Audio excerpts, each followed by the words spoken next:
Matt, what's up? I'm Christiane Cordero, and you're watching the 734 from WCCO. We know most of you are about to head to work this Friday and head out the door. When you do, grab your sunglasses because we got a bright and sunny day for you ahead. Average temperatures, lots of sun this afternoon at 40 degrees.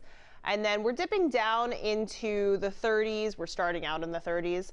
But then later tonight and into tomorrow, we are starting to warm up through the weekend. So that's something to look forward to for sure. All right, now let's talk about this. Can you survive a day without your phone, without the internet? Today is the start of National Day of Unplugging. It's meant to help us disconnect from all of our devices and reconnect with the quote-unquote real world that supposedly exists around us. Some people are pledging to unplug for 24 hours starting at sundown tonight. These digital detoxes have become popular over the years, but we want to know, have you done one before? What do you think? How did you feel after? Did it actually help you pay attention to certain things? Maybe your dog, maybe going for a run or a walk. Or did it maybe last a few days and then you were kind of back to your old habits? Are you not interested in trying it? Let us know. Throw us all of your options out there. If you're watching on Facebook, leave a comment. We'll get through a few of those in a moment. We are following this morning, though, the COVID-19 outbreak here in the U.S. At least 12 people have died nationwide. There are more than 200 cases scattered across 19 states. No confirmed cases here in Minnesota, but the health department is waiting on test results for 10 people. Results are expected today after passengers tested for COVID-19 aboard a cruise ship held off the coast of California. A passenger on an earlier voyage of the ship died of the disease. Vice President Mike Pence was in Minnesota to tour the 3M headquarters in Maplewood yesterday. 3M is leading it's the leading maker of medical supplies. The vice president wanted to see how they're ramping up production to combat COVID-19. He talked about that in an exclusive interview with WCCO. To see the way this company already stepped up more than a month ago to go to full capacity should be a great source of encouragement. And I want to say that to the average American, the risk of contracting the coronavirus is very low.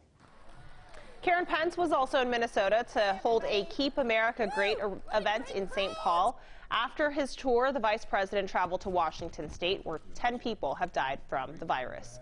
One Minnesota school isn't letting the outbreak get in the way of an international trip. Chaska High School Band and Choir have a spring break trip planned to Spain. The school says that the trip is still on for now, but plans could change. They're just listening to the CDC.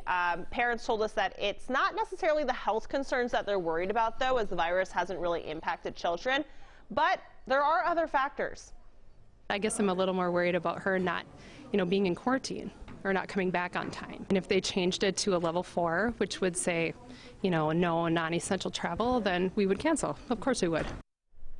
We've seen hand sanitizer selling out at some stores because of the virus outbreak. That led to the push to make your own. Well, no surprise, now there's been a run on the key ingredients. Many New York City drugstores are out of rubbing alcohol and aloe vera. Remember, washing your hands often with soap and water is still considered the best defense against the virus. On that note, Tito's Vodka wants to make sure there is no confusion among its customers. Was there ever? We don't know. They've spent the day explaining to people on Twitter that their vodka is not the same as hand sanitizer. FYI, it will not work to fight COVID-19. Why, you ask? Well, the distillery tweeted several times saying that the CDC requires hand sanitizer contain 60% alcohol. Tito's Vodka is only 40%, therefore it's not effective. President Donald Trump travels to Tennessee today. The president will be in Nashville to visit victims of the tornado that hit earlier this week. Dozens of homes and buildings were destroyed.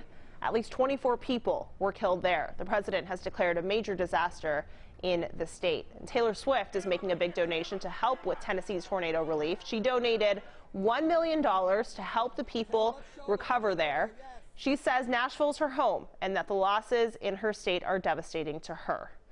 It's now essentially a two-man race in the Democratic run for presidential nomination. Senator Elizabeth Warren suspended her run for presidency, calling it an honor of a lifetime. Both Joe Biden and Bernie Sanders are seeking Warren's endorsement. She says she needs time to think that over. And Tulsi Gabbard is the only other Democrat in the race, but has no realistic chance of winning that nomination. It took decades, but the city of Minneapolis is close to finally getting its wish of reopening Nicollet Avenue, where Kmart now stands. It's hard to miss this Kmart on Lake Street. It splits Nicollet Avenue into two.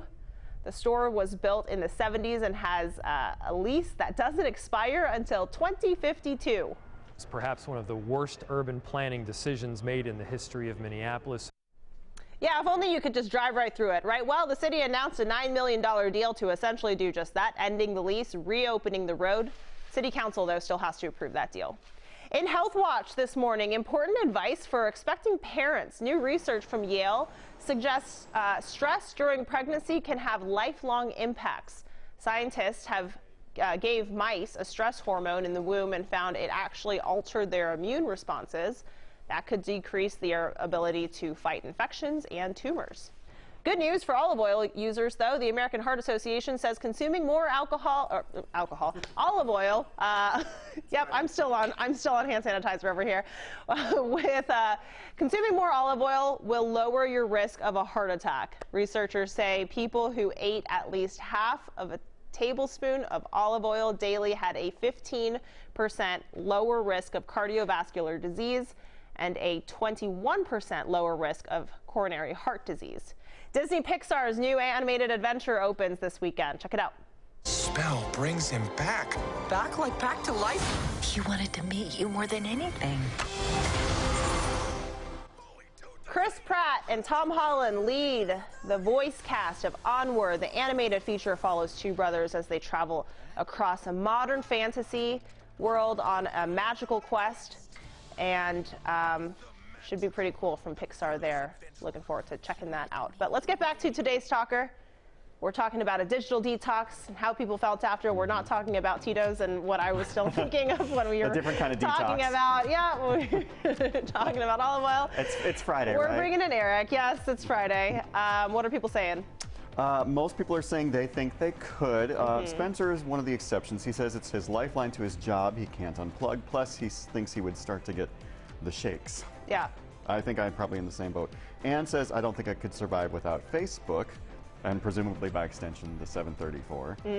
Thank you, Ann. And Katrina says, easy for me. I work from 5 p.m. to 5 a.m. tonight, which it goes for a full day. Yeah, so right. It's 24 hours. She would have to unplug tomorrow as well. Maybe that means she goes to bed when she gets home. Yeah. Because she works an overnight shift. The fact that I would struggle with it so badly makes it tempting, because that does, I think, reflect it, but I'm not actually going to do it. It's always fun to try and quit something and then realize, not as fun when you fail. Right, exactly. And then you have to talk to people Then you have to instead. Drink Tito's. That too. Thanks, Eric. Appreciate it. That's it for now. This is the 734 from WCCO, when most of the Twin Cities are on the go. So go ahead and make us your place for mobile news. We'll be back here on Monday at 7:34. Until then, enjoy the sunshine and the internet.